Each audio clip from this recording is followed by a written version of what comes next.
5 नवंबर को नहाय खाए के साथ छठ पर्व की शुरुआत हो रही है और 4 दिन तक यह पर्व चलेगा। 8 नवंबर को उदयगामी सूर्य को अर्घ्य देने के बाद पर्व संपन्न होगा। जय छठी मैया भक्तों, जितना सनातन धर्म में हम दिवाली इंतजार करते हैं, उतना ही उत्साह भारत के लोगों में छठ पूजा का भी देखने को मिलता है।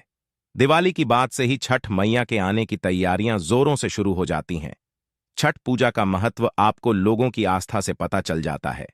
छठ पूजा का महत्व इतना है कि न सिर्फ भारत में बल्कि विदेशों में भी लोग छठ पूजा का महापर्व बड़े हर्षोल्लास के साथ मनाया जाता है। कार्तिक मास की शुक्ल पक्ष की चतुर्थी को छठ पूजा का महापर्व मना जाता है। छठ पूजा भगवान सूर्यदेव और उनकी बहन माता छठी उषा भी कहा जाता है, उनकी उपासना का महापर्व है। इस व्रत में भगवान सूर्यदेव की उपासना करने का अधिक महत्व है और माना जाता है माता छठी बहुत ही दुलारी और चंचल है, इसलिए किसी भी प्रकार की छोटी गलती से वह जल्दी क्रोधित हो जाती है। इसी कारण इस व्रत के नियम बहुत ही सावधानीपूर्वक बनाए गए हैं और उन्हें पूरी निष्ठा के साथ पालन भी करना चाहिए। छठ का महापर्व संतान प्राप्ति और संतान के अच्छे भविष्य के लिए भी बहुत ही लाभदायक होता है। जो स्त्रियां पुरुष व्रत को पूरी श्रद्धा और भावना के साथ रखते हैं, माता छोटी उनकी मनोकामना अवश्य ही पूरी करती है। भक्तों, व्रत का पालन करते समय कुछ बातों का खास ख्याल रखना चाहिए। तो आइए जानते हैं कुछ ऐसी बातें जो आपको व्रत के समय भूत से भी नहीं करनी चाहिए, नहीं तो इस व्रत खंडित हो जाता है और इसके दुष्परिणाम आपको भुगतने पड़ सकते हैं। इस साल यह महापर्व बिहार पूर्वांचल समेत अन्य राज्यों का सबसे बड़ा महापर्व छठ महापर्व की शुरुआत इस बार 5 नवंबर यानी मंगलवार के दिन नहाय खाए के दिन से शुरू हो रही है। 7 नवंबर दिन गुरुवार को तड़के सुबह 12:41 पर शुरू होगी और 8 नवंबर दिन शुक्रवार को तड़के सुबह 12:32 पर समाप्त होगी। ऐसे उदय तिथि के अनुसार छठ पूजा का महापर्व 7 नवंबर दिन गुरुवार को ही मनाया जाएगा। तो भक्तों, आइए जान लेते हैं छठ पूजा के दौरान कौन सी गलतियां नहीं करनी चाहिए। इससे पहले भक्तों, अगर आपने हमारे चैनल डॉस को सब्सक्राइब नहीं किया है तो सब्सक्राइब जरूर करें और वीडियो को लाइक जरूर करें, क्योंकि बाद में आप भूल जाते हैं। छठ पूजा का यह महापर्व 4 दिनों तक मनाया जाता है। पहला दिवस नहाए खाए, दूसरा दिवस करना, तीसरा दिवस संध्या आर्य और अंतिम दिवस ऊंचा किया। इन चारों दिन व्रतधारी 36 घंटे कठिन व्रत धारण करते हैं और उनके घर के सदस्य भी, चाहे व्रत रखते हों या नहीं, किंतु व्रत से जुड़े सारे नियमों का पालन अवश्य करते हैं। छठ महापर्व के चारों ही दिन आप शुद्ध कपद वंज धारण करें जिनमें सिलाई नहीं लगी हो, इसलिए स्त्रियां साढ़े को धोती का प्रयोग करना चाहिए। ध्यान रहे कि इन 4 दिनों में अनिच्छु पवित्र और शुद्ध कपड़े ही धारण करिए। पुराने कपड़े बिल्कुल भी धारण न करें। छठ महापर्व का सबसे कठिन नियम होता है कि आपको घर के बाकी सभी सदस्यों को स्वच्छता और सात्विकता का पूर्ण पालन करना होता है। छठ पूजा के प्रसाद को बिना नहाए, हाथ पैर धोए या गंदे हाथों से कभी भी नहीं छुए। घर के चारों कोनों में स्वच्छता रखें। कहीं पर भी गंदगी कूदता कचरा बिल्कुल भी नहीं होना चाहिए, नहीं तो ऐसे घर में छठी मैया कभी प्रवेश नहीं करेगी। छठ महापर्व का व्रत करने वाले को बिस्तर पर नहीं सोना चाहिए, जमीन पर ही चादर बिछाकर सोना चाहिए।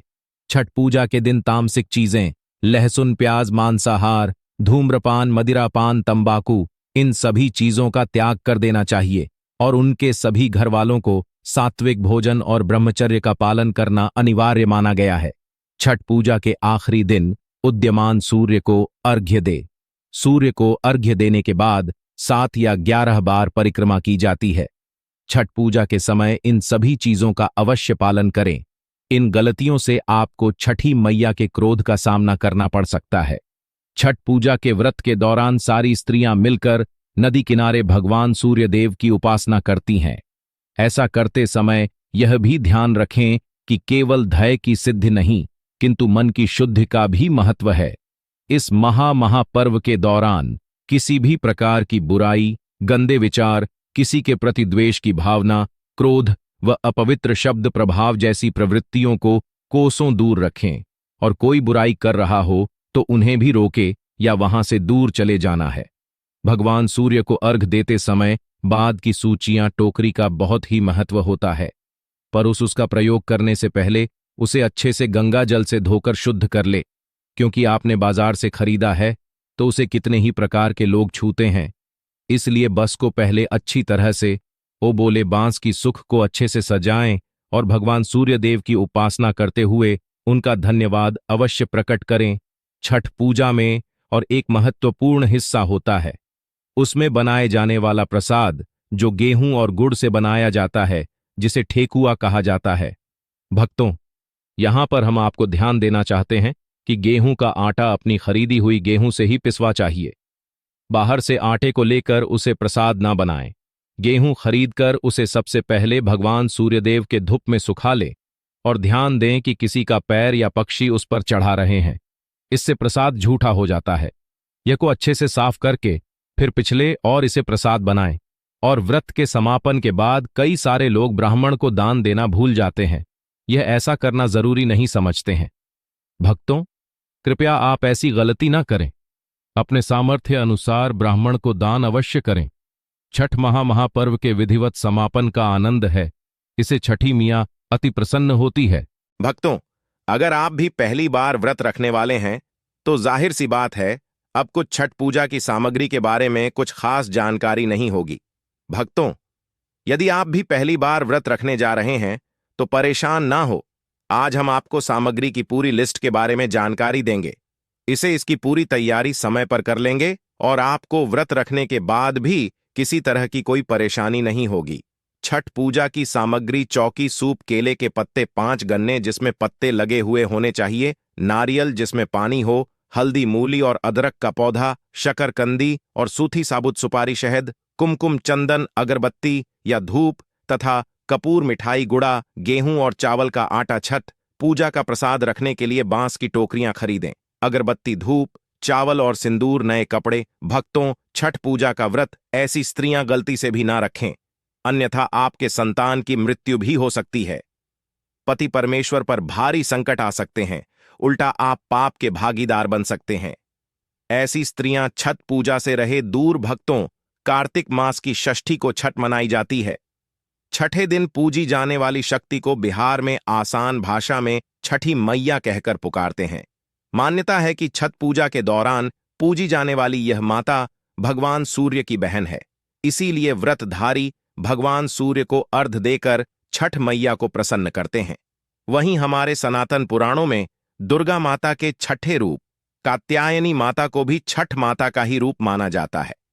छठी मैया को संतान देने वाली माता के नाम से भी जाना जाता है।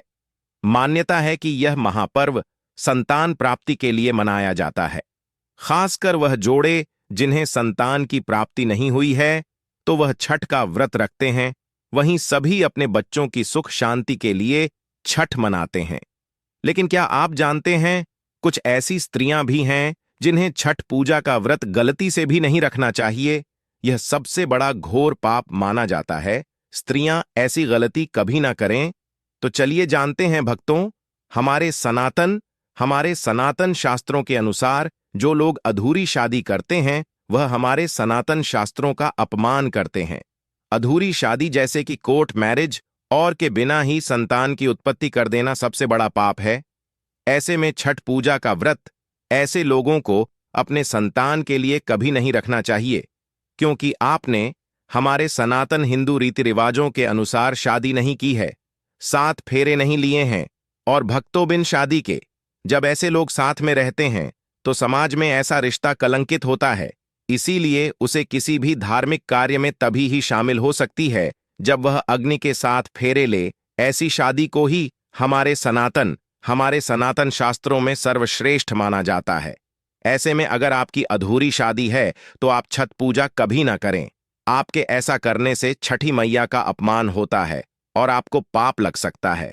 भक्तों, हमारे सनातन शास्त्रों के अनुसार इस व्रत को सच्चे मन से रखना चाहिए।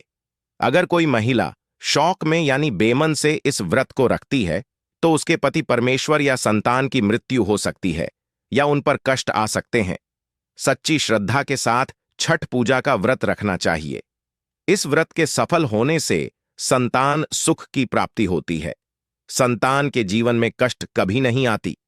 छठी मैया करती है रक्षा, घर परिवार होता है खुशहाल। छठ पूजा करने से करो धों योगों के फल की प्राप्ति होती है। परिवार में सुख समृद्धि व धन की प्राप्ति होती है। छठी मैया की पूजा करने से सभी मनोकामनाएं होती हैं। पूरी भक्तों वहीं कुंवारी कर्ण और पुरुष भी छठ पूजा कर सकते हैं। छठ पूजा का फल करने गुनाह प्राप्त होता है। इससे मनुष्य के सभी पाप समाप्त हो जाते हैं और सुख समृद्धि की प्राप्ति हो जाती है।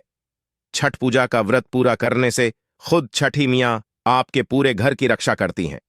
अगर आप छठ मैया का आशीर्वाद पाना चाहते हैं तो कमेंट बॉक्स में जय हो छठी मैया अवश्य लिखें। हमारी मनोकामनाएं पूर्ण करें और हमारे चैनल को सब्सक्राइब अवश्य कर लेना दोस्तों।